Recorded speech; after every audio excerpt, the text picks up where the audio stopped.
The film opens with scenes of a chaotic apocalypse caused by unknown reasons. A football team is seen traveling to their next match in a bus. Sam Lorette is among the group of players. Sam soon notices the news where journalists are talking about him and his career as a football player. They're also talking about another player, Idris Diaga, in a manner that urges them to fight with each other in real life. Their coach, Calbert, intervenes and asks them to turn off the TV, since he thinks such news is only highlighted to provoke the players and create tension. A woman named Soline is also on the bus with the team and gets uncomfortable when she realizes everyone is talking about her. A delivery boy comes to drop off a package for Dr. Belvox in his house. It contains a strange medicine meant to be given through a syringe. As a muscular football player named Ginot is training alone in his room, Dr. Belvox approaches him. It is revealed through their discussions that Ginot is playing against Sam's team, and Dr. Belvox wants to make sure Ginot wins against him. This is why he wants Ginot to be at his peak with the help of the same, which is apparently a special kind of steroid to give him a much-needed boost. As the doctor injects his neck, a drop of the falls on the table and burns through it. Dr. Belvox soon leaves as Ginot gets very pumped up and starts screaming about ending Sam's life. A cleaning lady in the house hears the screams and decides to check out the source. She finds Ginot's room completely wrecked by him, as if a beast has been set free in the space. Out of nowhere, Ginot ultimately attacks the lady, leading to blood spatters that fall right on top of Sam's picture in the newspaper. Meanwhile, Sam and his team are still on the bus, where Soline tries to put on a happy face in front of the camera to interview Idris. Even if he's very disinterested, Soline needs to keep asking questions as part of her job. When her questions don't stop, Idris gets annoyed and asks her team to leave. He even places his feet on the table to disrespect them. While all this is happening, Ginot runs through the forest like a maniac. Soline decides to leave after all the disrespect, but Sam tries to point out that he's free for an interview. She declines his request because she's only supposed to interview Idris. Right then, Idris starts provoking Sam, which leads to a fight where Sam tries to punch him. But before he can, Ginot comes in front of the bus, which hits him, and everyone inside falls down. Sam accidentally hits Soline due to this confusion, causing a nosebleed. When the driver and Calbert get down to check what hit them, they only find some blood on the bus and assume that they might have hit a big animal that got away. They decide to continue their journey, but the players need to head out for a bathroom break, and they go to the forest. When they're all getting ready to get back to the bus and leave, Soline makes it very clear that she is upset with Sam. They leave one player behind, who tries to chase the bus, but Ginot comes out of nowhere and pins him down. Some football fans are drinking beer as they discuss the upcoming match and how excited they are to watch it in the stadium. On their way, a police captain, Pierre, who knows they have been drinking and doing drugs, stops them. They insist they just plan to go to the stadium and have a good time, but Pierre doesn't believe them and tries to search the car. When they don't let him, he threatens to ban them from the stadium with the help of security if they cause any mischief. Back in the bus, things are more normal, and Soline has decided to interview Sam. He is the captain of the team and very passionate about the game. He explains that the match is being held in his hometown, which is why he is more determined to win it. Two girls in a local bar discuss how they love football, and while Cleo claims she likes Sam, her friend has a crush on Idris. When the bus finally arrives at the location, the players are greeted by a huge crowd of fans. There are too many cheers and support for Idris, but everyone there hates Sam. Calbert tries to pacify the situation by taking the players inside and asks Sam to ignore the haters. He also wants Soline to stay outside since journalists are not allowed in with the players. Soline starts interviewing excited fans with the help of her cameraman Fred. As they discuss the possible outcomes of the match, Ginot is still running through the forest and seems to be completely out of control. Soline and Fred discuss how everyone seems to hate Sam, which is not good for publicity, since he's the captain and they need to make him look good in his hometown. But she also knows there's nothing they can do now and decide to let it go. In the changing room, as all the players prepare to gear up for the match, Idris keeps teasing Sam about everyone in his hometown hating him. Sam tries his best to not lose his temper till Calbert comes in to motivate them. He needs them to know how important this match is for their career. Soon enough, a prominent football manager named Marco joins them and heads towards Idris. Marco wants Idris to join his bigger team because he's much more famous than Sam. Idris is excited about this opportunity and accepts his proposal of joining his team after this match. He also makes sure Sam can hear everything so he gets more jealous. Before they head out to the field, Calbert asks Idris to listen to Sam as he is the captain of the team. They also need a good image for him in his hometown. Idris agrees to follow Sam for a while since he knows he will be leaving soon. As the team enters the field with their heads held high, the four friends from the car also sneak in and sit among the crowd. They have planned a prank where one of them, Michael, has to sneak into the control room and play bad music, while the rest of them throw flares on the field. Michael isn't too comfortable with this idea, but feels like he has no choice other than going along with their plan. As Ginot runs towards the stadium, his team's coach requests Calbert to delay the match for a few minutes, so their star player can join them. But as Ginot is late, the coach is forced to replace him with another player. Calbert seems optimistic, and lets Sam know that since Ginot is not playing, they have a very good chance of winning. When the match begins, the two women from the bar watch as Sam is at the top of his game. He continues to play brilliantly despite an injury from a foul earlier, but Idris decides to not listen to Sam's instructions and misses a goal. Around this time, the two police officers from before find the mauled bodies of two men Ginot attacked. They request immediate backup because they feel something is seriously wrong. Back at the stadium, Sam starts running alone with the ball while completely ignoring Idris, since he never listens to him either. He is about to score a goal when Idris interrupts him to try and take the ball away from him. This leads to Sam slipping, and he ends up hitting another player in the face, and they get a red card. As Sam is frustrated by this move, Calbert also intervenes and takes Idris out of the field to replace him with another player. Due to the red card, Sam is also banned from the rest of the match. He knows everyone already hates him, and when he punches the referee in frustration, people start hating him a lot more. Outside the stadium, Dr. Belvox reaches the game to find Ginot lurking around. Meanwhile, the four friends also decide to pull the prank, even if Michael is unable to play the music. They keep throwing enough flares to cover the entire field with smoke and reduce the visibility significantly. Suddenly, Soline and the others notice Ginot running inside and infecting people one by one.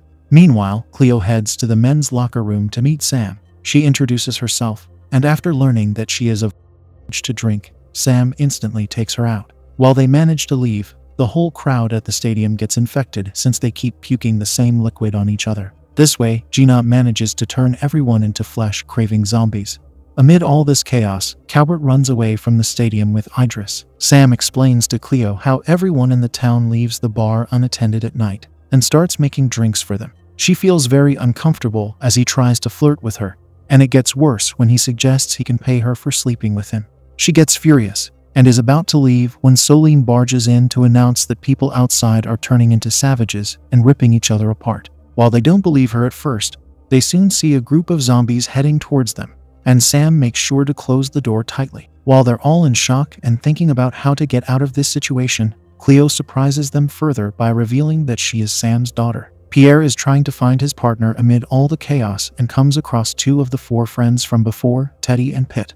As they explain that their two other friends passed away after becoming victims of the zombie infection, the officer doesn't believe them and tries to arrest them.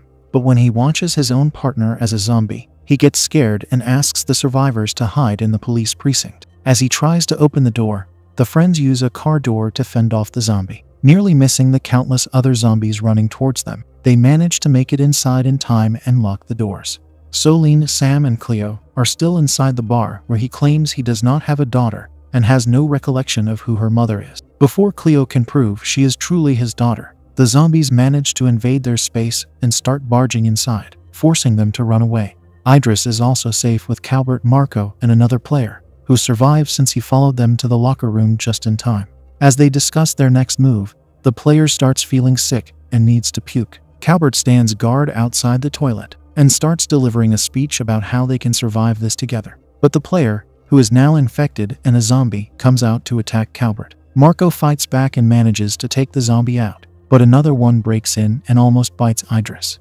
Marco takes this zombie out too, but he knows they have to leave Calbert behind if they want to survive. Cleo gets an idea of a place they can go to, but Sam refuses to leave. Cleo runs off anyway, forcing Sam and Soline to chase her outside. Meanwhile, Pierre is still in the precinct with Teddy and Pitt. They hear a noise at the door and let Sam, Soline, and Cleo come in. Soline and the others soon learn that Sam was hesitant to come to the precinct since Pierre is his father. Idris is sitting with Marco when he notices a minor knee injury. Marco refuses to let him on his team because of this. Before they can argue further, a zombie starts chasing them. Marco leaves Idris and runs for his life, because of which Idris almost gets infected by the zombie. But Michael comes out of nowhere and saves Idris.